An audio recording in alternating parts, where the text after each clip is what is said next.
Assalamualaikum warahmatullahi wabarakatuh.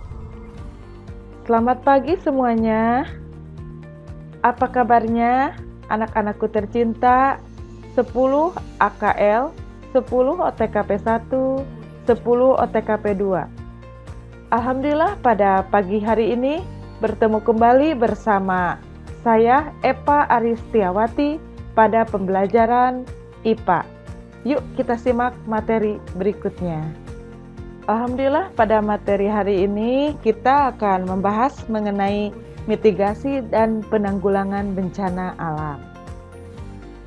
Pembahasan kali ini kita akan membahas mengenai mitigasi dan adaptasi bencana alam, jenis dan karakter bencana alam, menganalisis upaya pencegahan bencana alam, mengidentifikasi penanggulangan risiko bencana alam, mendeskripsikan penerapan mitigasi dan beradaptasi terhadap bencana alam di lingkungan sekitar. Nah, baiklah anak-anakku tercinta, kali ini kita akan membahas mengenai definisi bencana alam. Apa sih bencana alam itu?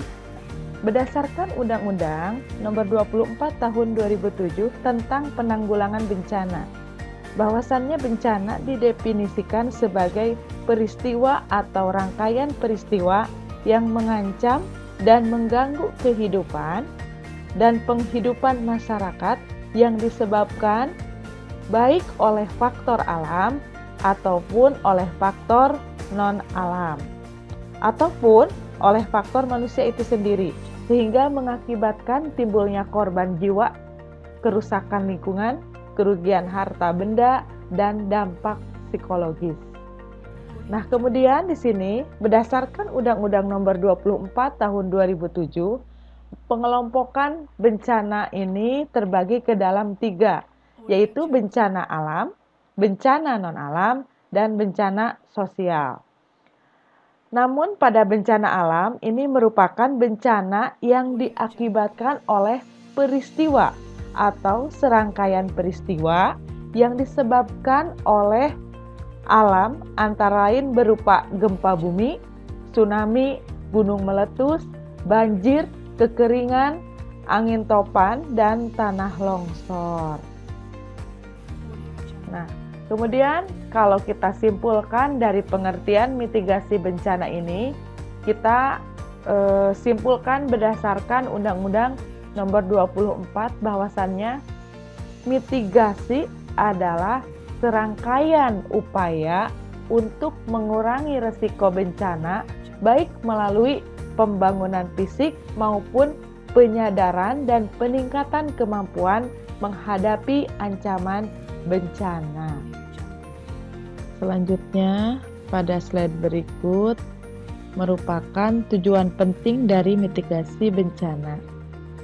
1. Mengurangi risiko bencana bagi penduduk dalam bentuk korban jiwa, kerugian ekonomi, dan kerusakan sumber daya alam. Yang kedua, menjadi landasan perencanaan pembangunan. Yang ketiga, meningkatkan kepedulian masyarakat untuk menghadapi serta mengurangi dampak dan risiko bencana, sehingga masyarakat dapat hidup dengan aman.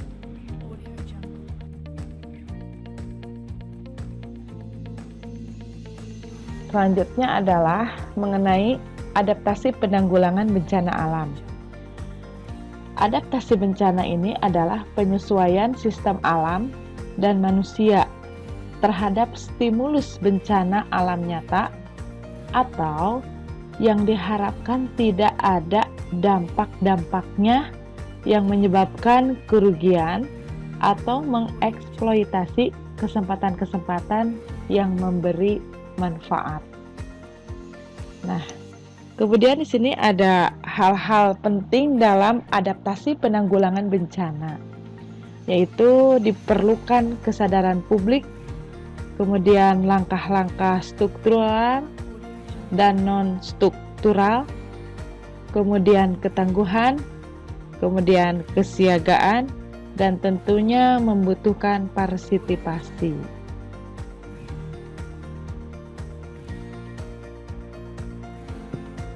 Selanjutnya adalah kita akan mempelajari berbagai jenis dan karakteristik bencana alam.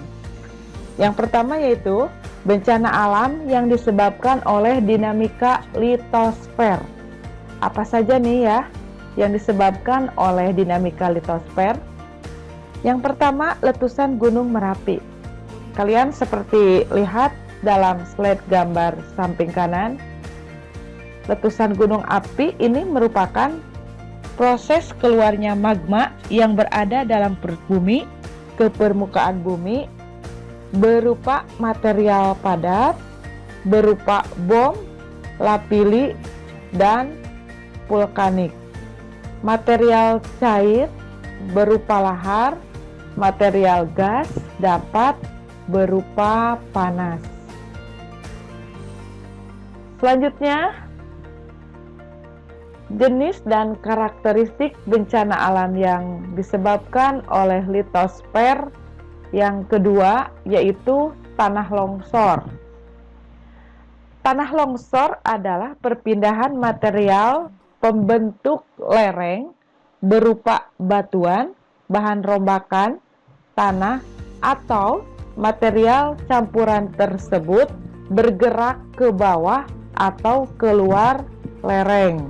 Nah, gambarnya kurang lebih bisa kalian lihat seperti tampilan di samping kanan keterangannya. Kemudian selanjutnya, jenis dan karakteristik bencana alam yang disebabkan oleh dinamika litosfer, yaitu gempa bumi. Di sini, gempa bumi adalah getaran atau guncangan yang terjadi di permukaan bumi akibat pelepasan energi dari dalam secara tiba-tiba yang menciptakan gelombang seismik. Nah, dalam gempa bumi ini ada beberapa jenis gempa. Pertama, gempa vulkanik. Yang kedua, gempa tektonik. Yang ketiga, gempa reruntuhan.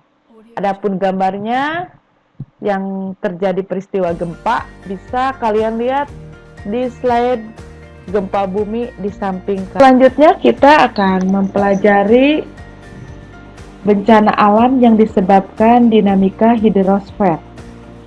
Yang pertama yaitu banjir. Fenomena banjir ini merupakan peristiwa meluapnya air dari sungai sehingga menggenangi wilayah daratan yang normal kering.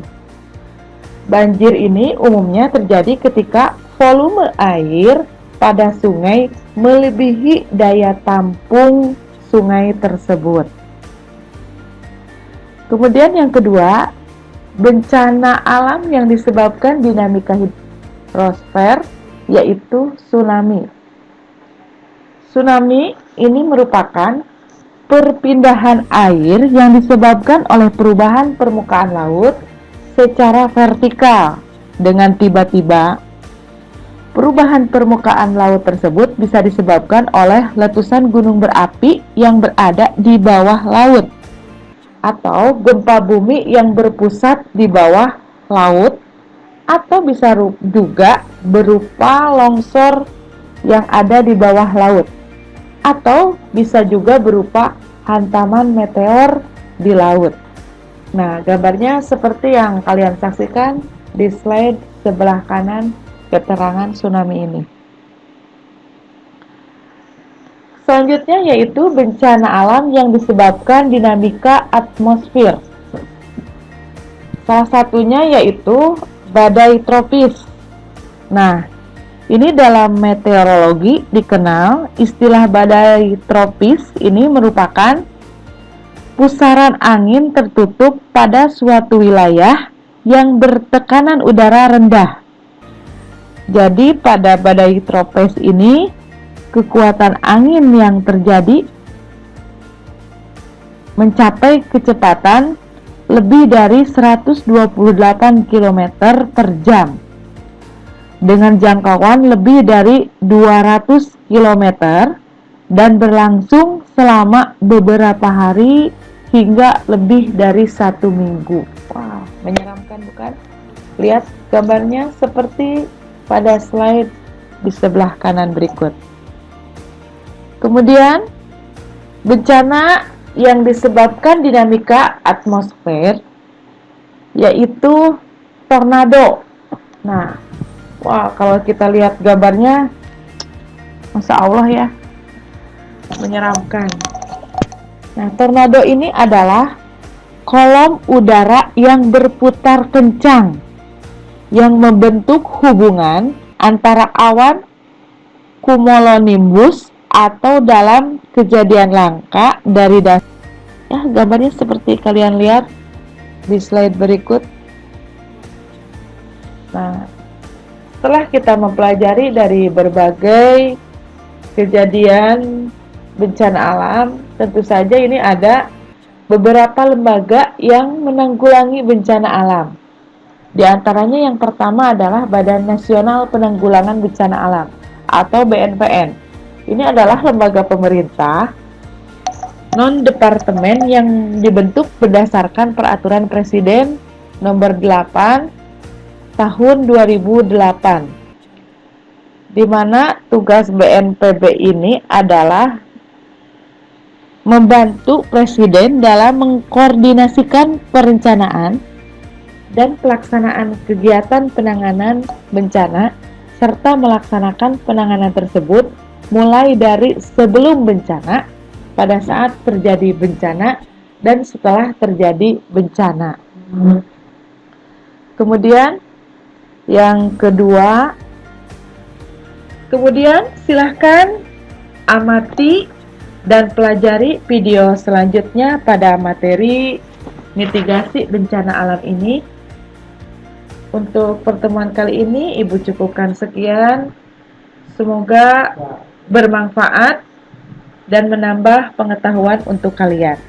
Tetap semangat, terus belajar, dan kalian aman di rumah. Bersama saya, Eva Aristiawati. Assalamualaikum warahmatullahi wabarakatuh.